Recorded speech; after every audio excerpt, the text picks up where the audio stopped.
Hello friends, welcome to my channel. आज हम सुनेंगे ऋषि पंचमी व्रत कथा। भाद्रपद माह के शुक्ल पक्ष की पंचमी तिथि को ऋषि पंचमी का व्रत किया जाता है। राजा सुतासु ने कहा कि हे पितामह, मुझे ऐसा व्रत बताइए जिससे समस्त पापों का नाश हो जाए। तब ब्रह्मा जी ने कहा, राजन, मैं तुम्हें वह व्रत बताता हूँ जिससे समस्त पाप विनाश को प्राप्त होंगे। यह ऋषि पंचमी का वह व्रत है जिसके करने से नारी जाति के तमाम पाप दूर होकर पुण्य की भागी होती है। इसके लिए तुमसे एक पुरातन कथा कहता हूँ कि विदर्भ देश में उत्तक नाम के एक सदाचारी ब्राह्मण निवास करते थे। उनकी पतिव्रता नारी सुशीला से एक पुत्री और एक पुत्र का जन्म हुआ। पुत्र शुभ विभूषण ने वेदों का सांगोपांग अध्ययन किया।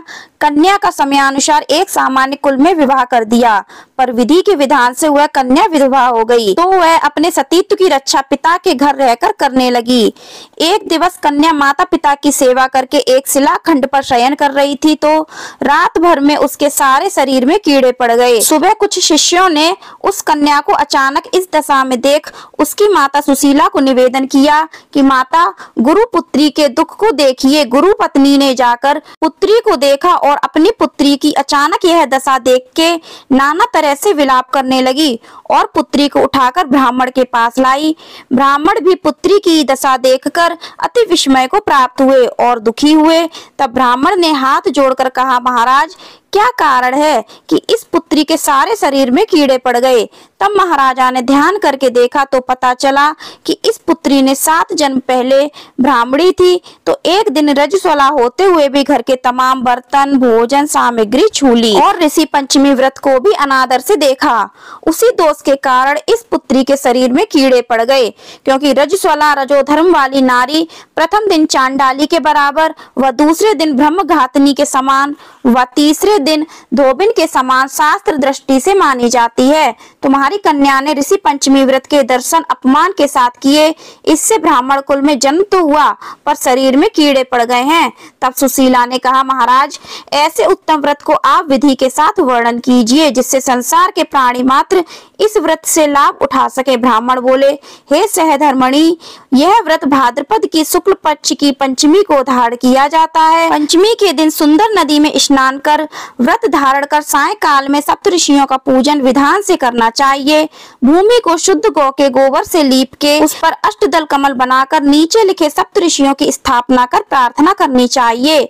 महर्षि कश्यप, अत्रि, भारद्वाज, विश्वामित्र, गौतम, जमदग्नि, वशिष्ठ महर्षियों की स्थापना कर आचमन, स्नान, चंदन, फूल, धूप, दीप, नैवेद्य आदि पूजन कर व्रत की सफलता की कामना करनी चाहिए। इस व्रत को करके उद्यापन की विधि भी करनी चाहिए।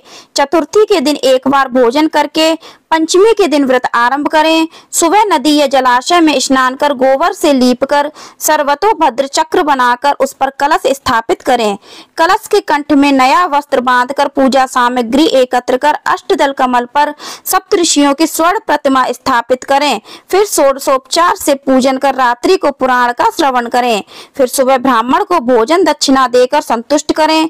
इस प्रकार इस व्रत का उद्यापन करने से नारी सुंदर रूप लावण्य को प्राप्त होकर सौभाग्यवती होकर धन व पुत्र से संतुष्ट हो उत्तम गति को प्राप्त होती है। ऋषि पंचमी की दूसरी कथा भविष्य पुराण में इस प्रकार आती है कि एक बार महाराज कृष्ण से महाराज युधिष्ठिर ने कहा कि वह कौन पंचमी है जिसके करने से नारी जाति दोष से मुक्त होकर के महत पुण्य को प्राप्त होती है। आप मुझे संक्षेप में श्रवण कराइए।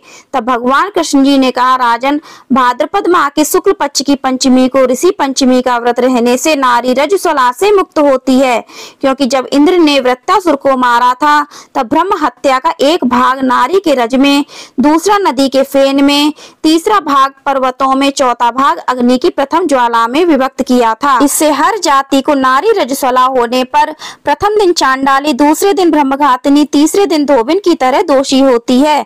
इससे उस दिन प्रति वस्तु को छूने से अपवित्र होकर दोष होता है। इस ऋषि पंचमी व्रत के करने से वह दोष से मुक्त होकर नारी पवित्रता को प्राप्त होती है। हे राजन, विदर्भ देश में एक श्येनजित नाम का राजा था और उसी राज्य में एक सुमित्र नाम का विद्वान ब्राह्मण था। उसकी पत्नी का नाम जयश्री था। एक दिन वह रसोई घर में रजस्वला धर्म को प्राप्त हो गई और वह समयानुसार भोजन आदि वस्तु छूती रही। इस प्रकार समय पाकर दोनों पति पत्नी की मृत्यु हो गई।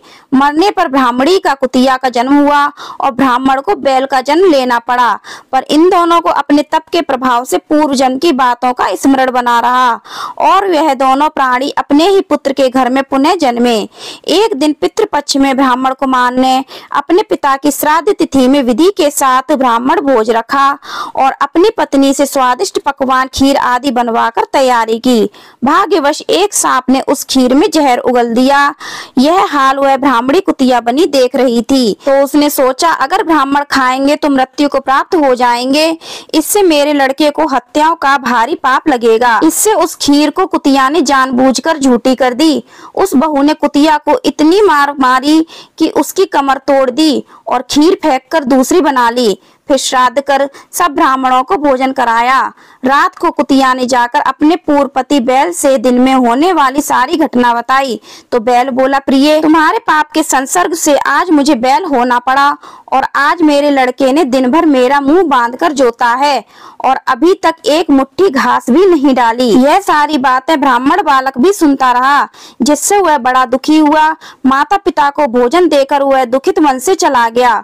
उधर ऋषियों को दंडवत करके पूछा, महाराज, मेरे माता पिता कुतिया व बैल की योनि में हैं, वह किस प्रकार इस योनि से छुटकारा पा सकेंगे? तो ऋषियों ने बताया, तुम्हारे माता पिता ने रजो धर्म दोष से कुतिया व बैल का जन्म पाया है। इससे तुम घर जाकर विधि से उत्तम व्रत ऋषि पंचमी का करके उसका फल अपने माँ बाप को समर्पण करो, जिससे वह पशु योनि से मुक्त होकर स्वर्ग को प्राप्त करें। मुनियों से विधि सुनकर ब्राह्मण पुत्र ने घर जाकर विधि के साथ सर्वान्न सहित भाद्रपद शुक्ल पंचमी को ऋषि पंचमी का व्रत किया और श्रद्धा से उस व्रत का फल उन अपने माता पिता को समर्पण किया, जिसके प्रभाव से वे इस क्रूर योनि से छूटकर दिव्य देव विमान पर आरूढ़ हो स्वर्ग को प्राप्त हुए। हे राजन, जो स्त्री इस व्रत को विधि के साथ करती है तथा श्रद्धा से सप्त ऋषियों का पूजन करे, वह नारी भयंकर दोष से छूटकर शीघ्र ही धन, पुत्र, पौत्र आदि सुख सौभाग्य रूप को पाती है। इस व्रत को करना नारी जाति का मुख्य कर्तव्य है। इससे मन, तन आदि के दोष से मुक्ति होती है। जो फल तीर्थों के करने से प्राप्त होता है, वे इस व्रत से अनायास नारी जाति को मिलते हैं।